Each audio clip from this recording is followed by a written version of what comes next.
À l'hôpital Saint-Joseph à Paris, les matinées sont rythmées par les opérations.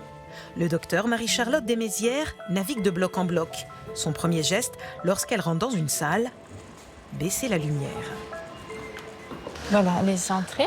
Médecin anesthésiste, elle pratique également l'hypnose. Et ce matin-là, Christian Goudreau, l'un de ses patients, a choisi de subir une coloscopie sans anesthésie. De la musique relaxante, une ambiance apaisée, la voix de l'anesthésiste. Le patient va très vite sombrer dans un état de conscience modifié. Vous allez rendre cette main rigide comme celle d'une statue. Voilà, et ce bras va tenir maintenant tout seul dans cette position. L'examen clinique peut commencer. Pendant toute la durée de l'intervention, l'anesthésiste est attentive aux moindres réactions du patient. Si vous voulez qu'on fasse un peu de médicaments, vous me serrez à nouveau la main. Finalement, après 30 minutes d'examen, le patient est ramené à lui. Tous les sens se réveillent. Sans qu'il n'ait été nécessaire d'utiliser de produits anesthésiants.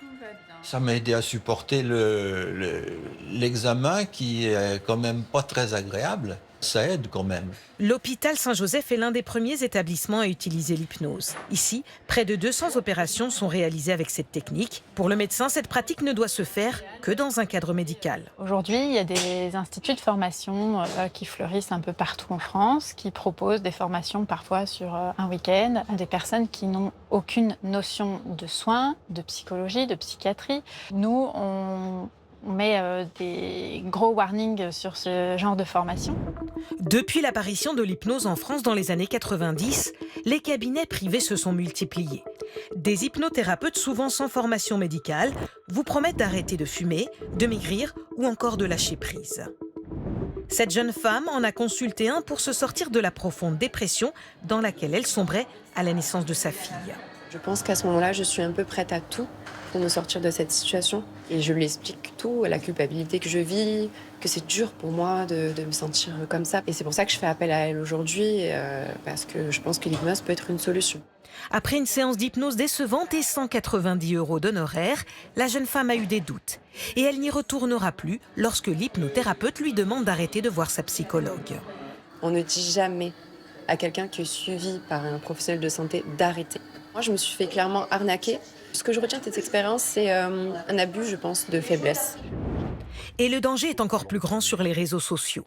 Des pseudothérapeutes proposent des séances en direct. Sur TikTok ou YouTube, ces vidéos font des milliers de vues. Et le risque, c'est l'emprise. Vous êtes-vous déjà demandé si la création de clones humains est possible ? Claudia et Mélanie traquent ceux qu'elles appellent des charlatans. Pour nous, Mélanie s'est fait passer pour une femme en profonde détresse. Je suis trop épuisée, trop fatiguée. Vous allez vous allonger pour que vous soyez bien décontracté, bien à l'aise. À aucun moment, Mélanie ne sera hypnotisée. Quant à l'origine de son mal-être, la pseudothérapeute a une explication plus que douteuse. Alors moi j'ai perçu les petits gris, on appelle ça les petits gris. Il y a des extraterrestres. Alors je ne sais pas si vous y croyez, je vous dis simplement moi la vérité. En général, ils tentent des enlèvements et des clonages pour cloner vos capacités et de s'en servir pour faire du mal. La séance dure 2 heures et se termine sur des encouragements. Vous avez des capacités pour faire des choses extraordinairement belles. Vous êtes quelqu'un de merveilleux. Une technique de manipulation qui permet de créer une emprise. Qui a un manque de confiance en elle, peu de difficultés, vulnérable, faible, isolée. Elle va avoir envie de récupérer ça, d'entendre à nouveau ça. Lorsqu'elle réunit suffisamment de témoignages, les 2 femmes dénoncent ces thérapeutes peu scrupuleux auprès des autorités.